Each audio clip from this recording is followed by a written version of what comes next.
Hi, welcome to the FAQ of Design Thinking 101. This is where we answer questions from people who have been to the masterclass, and specifically this episode is about customer journey mapping, and quite a lot of questions that I received were about buy-in, getting buy-in to use journey mapping, and getting sort of buy-in. I think for the results of the journey mapping. So how do you then communicate it?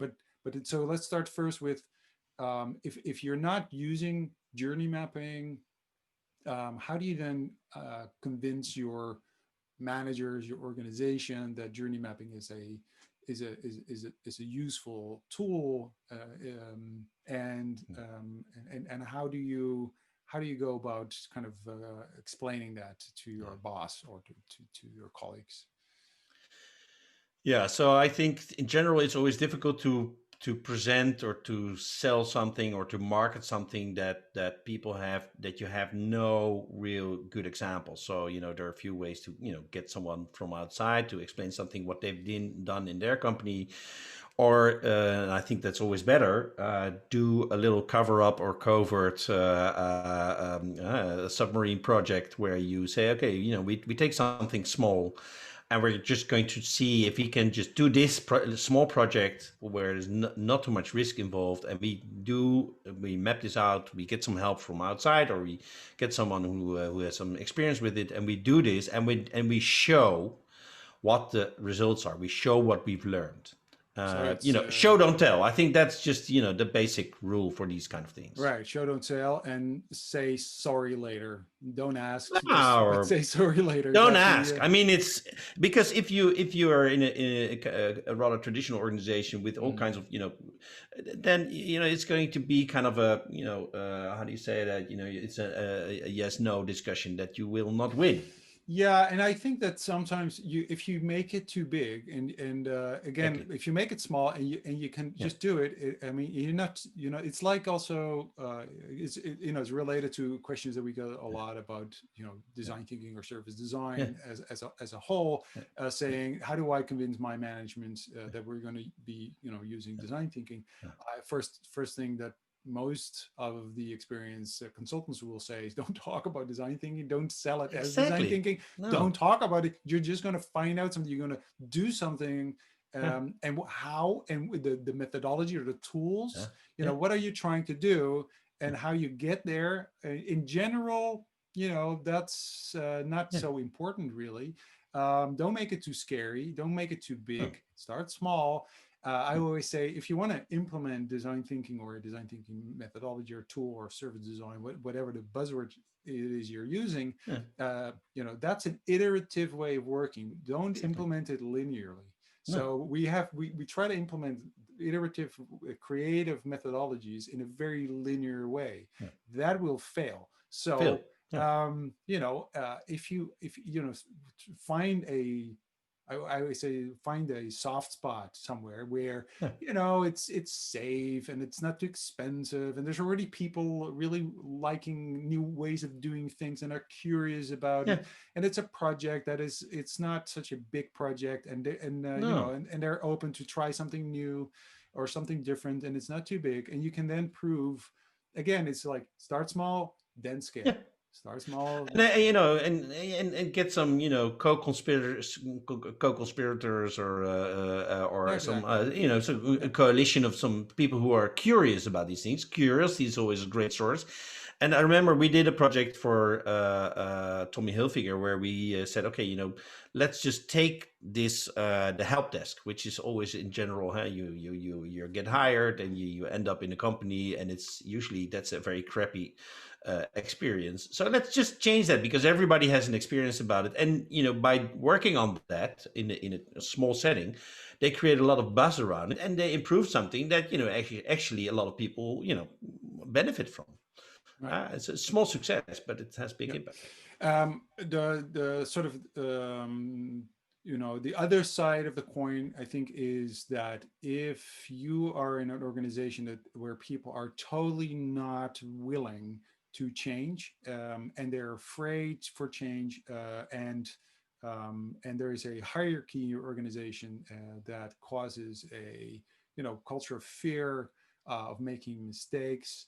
You could yeah, you could ask yourself whether it makes any sense as well. So I just want to kind of you know make sure that because you can be really frustrated and get very frustrated if you have a methodology or tool or vision on something, and your organization is just totally refused to listen because of all the politics.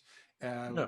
Which might not always make sense, but there are a lot of people very frustrated in this and in this world, in these organizations. So I know one of the big problems with large companies is that they find it increasingly hard to keep talent in.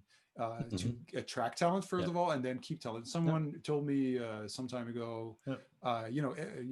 she said, Arne, here every day is a marathon, and why would I stay here when all the value that we create, basically, all the money is sucked up to the top of the pyramid. Why would I do this? And this is a big problem because people are unhappy in their jobs, Yeah.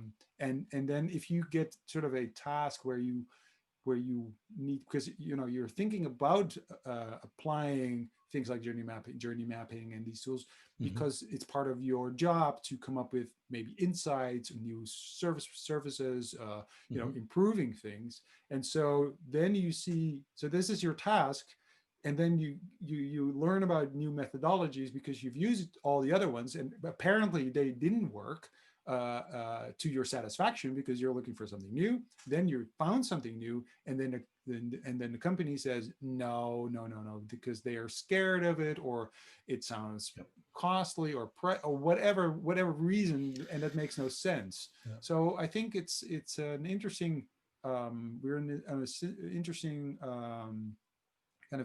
kind of time, sort of frame, crossroad, I don't know how to call Yeah. that, but I feel that there is this Yeah. moment of we are educating people, explicitly or implicitly, in new Yeah. ways of thinking and working, but they're still stuck in these old traditional Yeah. organizations, and there's that causes this tension.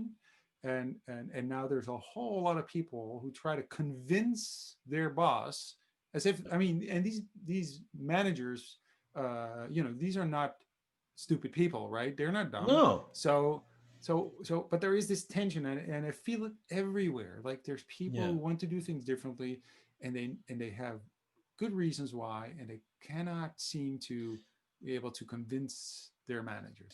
Yeah, but I think there's also I think this is also back to, you need to consider also how you present and how you persuade, and this is about persuasion, how Yeah. you persuade the leadership, and this is also something that is just requiring a little bit of marketing and a little bit of smartness, using Right. some behavior techniques, figuring out, what type of leader, situational leadership. There's a lot of models about this, and this is basically about how do I persuade these types of people. What do they need? So this is Exactly. also about empathy. So you have to also be empathic about the situation of your leadership, Exactly. and they have, I mean, they are not there to bully you. They are not there to make your life miserable. They have a lot of trouble on table. I want to say something else, but I wouldn't say that. So they have a lot of trouble on their table, and you have to figure out. This is also about the core element of design thinking is about being empathic. Yeah, So exactly. do some So research on your leadership and figure out, how can yes. I help my leader to adopt this Yeah. in a sensible way that works So for him. you can create journey maps of like, and it doesn't have to be elaborate, but just think Hmm, about the story of these exactly. managers, these people, Yeah. those, what are they Yeah. doing, and how can you help Yeah. them achieve Exactly. their goals Yeah. with these kind of new methodologies? And Yeah. then you're having a better conversation. Yeah. So design thinking is all about, in my mind at least, or these creative methodologies, the Yeah. human centric methodologies, Exactly. are all about not only what you do, but also how you do it, Yeah. when you do it, and with whom you do it, Exactly. because often we are way too late involving people in our Yeah. process, and then they are not owners of it, and they don't have the responsibility for it, and Yeah. and then they just sit back and say, well, no, because they didn't know where it Yeah. came from. Yeah. So I think that's a way of using the tools for internal marketing, which I think is Yes. really important, because what I've learned is that journey maps, and all these different methodologies and tools, when you visualize them, they're Yeah. not the point of visualizing them specifically, like in posters, Mm. and because a lot of companies now have these beautiful journey maps on their wall, Mm. and actually the purpose of it is to show the organization that you're doing things very differently. You make it look very sexy, Yeah. and because it's all beautiful, and Yeah.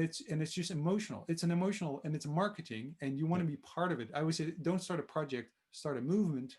And Yeah. the Exactly. visualization of data, and of your customer needs and emotions are part of convincing the organization. So Yeah. start small, make it Yeah. look really beautiful, Yeah. communicate what you've done, show, put those maps on the wall, so everybody can see it, because it's And a even visual there, image. yeah, and so I think even there also, I mean, a customer journey map, it's a little bit like when an architect designs a house, they make these kind of overviews, but me as a customer, I cannot read those kinds of maps because they're specially designed for Right. architects and for builders. They know how to read them.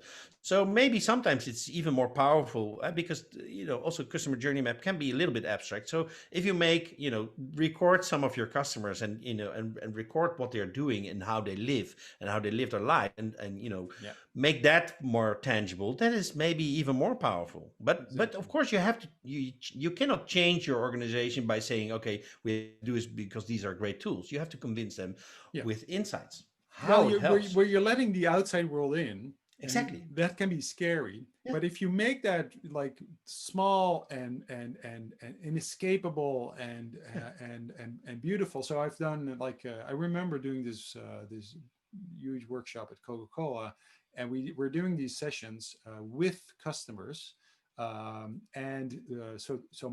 So there were top managers were part of the end of the workshop sessions, and they literally said, like, my customers telling me what they want, I have to act upon that, because Mm. I can't ignore it, because they were there and Yeah. they said so, and they were journey mapping together, and they were doing these Mm. things and prototyping. Mm. It wasn't literally, they didn't come up with solution that they could, like, literally kind of then implement, Mm. but they were very clear on their sort of their pain points, and Yeah. their moments of truth, and all those things. Yeah. And so it is very powerful to bring your customer in, but do it small. Start small. Mm. Start with a Exactly. safe project. Don't make it too big, because people get very nervous.